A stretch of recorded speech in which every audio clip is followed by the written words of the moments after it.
O Gospel Reflection, August 3, 2025. So, simple lang yung gospel ngayon, yung nagsabi ang Lord ng isang talinghaga na meron daw isang mayaman na nagkaroon ng maraming ani, no? At sinabi niya sa sarili niya, dahil marami siyang ani, na akala niya hindi na siya magtatrabaho, magsasaya na lang siya. Gigibain niya yung mga kamalig niyang maliliit at magtatayo siya ng mas malaking kamalig. So bigla sinabi sa akin ni Lord, hangal ka. Mamayang gabi, mamamatay ka. Yung ganyan. So anong ibig sabihin nun? Diba? Many people are, although sige, kailangan ng pera kailangan ng remuneration. Pero kung yun ang iisipin mo na lahat ng gagawin mo kailangan ng pera, hindi ka magtatrabaho ng walang bayad. Although sige, logic ng tao, alam naman magtatrabaho, wala akong bayad. Mahirapan ako, wala akong bayad.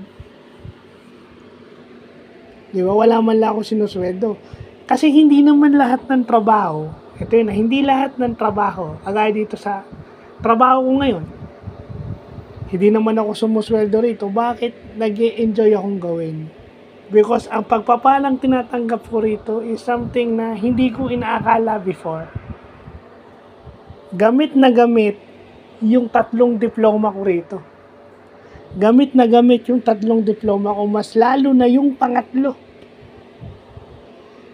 Why? Because an officer, you manage people, you lead people. Yun yung pinaka-importanting gift. Hindi naman ako nag-aral para hindi ko i-apply. Sinasabi kasi nila, sayang yung talent mo. Bakit sayang kung na-apply ko? Kasi walang bayad. Doon nyo lang ba nasusukat yung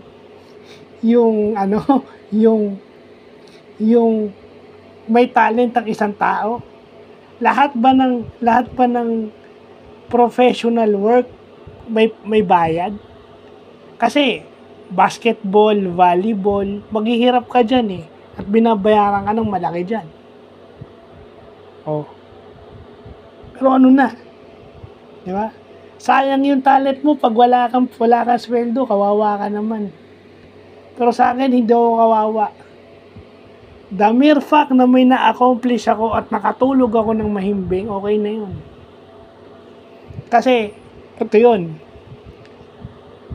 Pag masakit ang sakong ko, pag ako'y mataas na uric acid, saan ang gagaling yung gamot ko na hindi ko na kailangan bumili? Twice sa barangay. At magmula nung ako nag-aasikaso ng prosthetic at saka hearing aid, may gamot ako.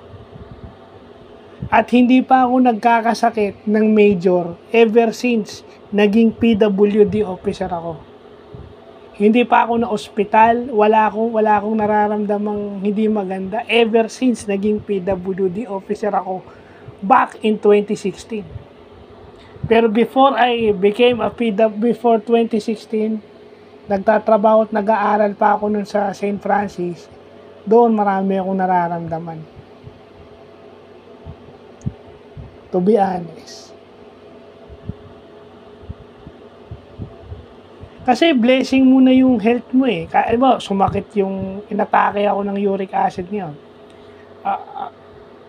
Itong last week or 2 weeks ago, inatake ako ng matindi. Ilang araw akong hindi makalakad. Pero kasi may gamot. May gamot. So, napapabilis yung recovery ko. Kaysa dun sa wala kang gamot sa bahay. Blessing na yun. Kanino ba galing yung gamot ko? Sa barangay, halimbawa.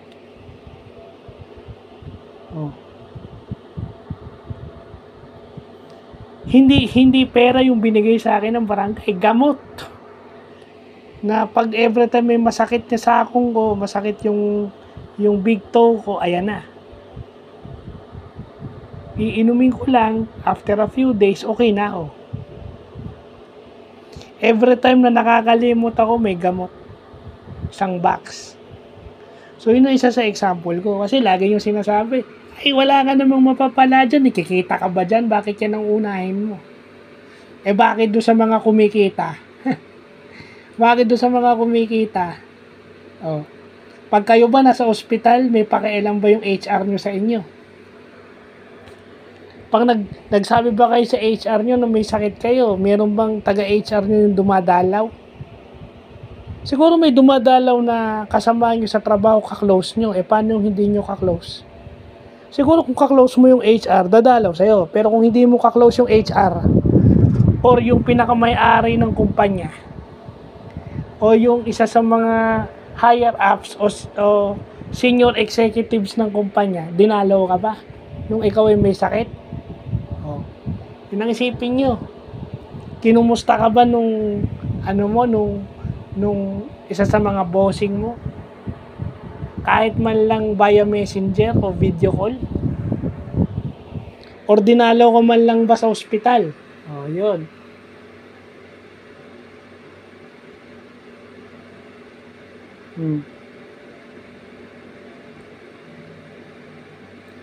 I mean, lagi niyong sinasabi na due date na, ganyan. O, ngayon, gusto niyong kumita ng pera. Gusto niyong kumita ng pera, pero yung pera na kikitain nyo, nilalabas nyo lang. Nagtagal ba sa inyo yung pera? Hindi. Sa hirap ng buhay ngayon, wala kayong naiipon. Oh. At mas napeperwisyo pa kayo kapag kayo, gusto nyong kumita ng malaking pera, pasinin nyo. Pag gusto nyong kumita ng malaki, anong kapalit? Dangal nyo. Dangal nyo. Diba? Pagkatao nyo yung kapalit. Gusto mo ng malaking pera, kapalit nun, dangal yung sinasabi.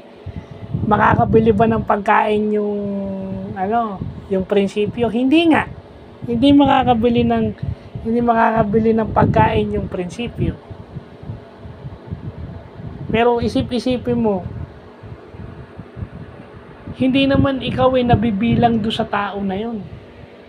Baka naman kasi naiinggit ka lang sa ibang tao na yung ibang tao meron at ikaw wala. Sa sobrang paghahangad mo na ganito dapat, kasi ganun yung standard sa buhay mo. Gusto mo lahat ng meron yung ibang tao, meron ka rin. Gusto mo lahat ng tulong na ibinigay mo sa iba, may kapalit. Gusto mo kung ano yung ginagawa mo sa ibang tao, ginagawa rin sa'yo. Sasabihin mo, hindi man lang ako na-appreciate. Well, ganyan ang mundo. Kung lagi kang naghahabol ng appreciation, walang mangyayari sa'yo. Kasi ang appreciation depende sa tao. So, dapat ang gagawin mo, gumawa ka na lang ng mabuti sa kapwa. Nasa kanila na yon. Kung ma-appreciate nila yon, or kung bibigyan ka ni Lord ng blessings dahil doon, ang Lord naman ang magbibigay sa'yo ng pagpapala. Sabi nga ni Father Joel Gatos, pag nag-subtract ka at nag-divide ka ng sarili ng sayo para sa ibang tao, ang gagawin ni Lord, nagmumultiply siya at dinadagdagan kanya ng blessings. At yun yung sinasabi rin ng ibang mga tao, mag-ipon ka ng treasure sa lupa, sa langit, hindi sa lupa. Kasi bakit? Hindi mo naman madadala yan pag namatay ka, hindi ka naman immortal. So, yun lang pa.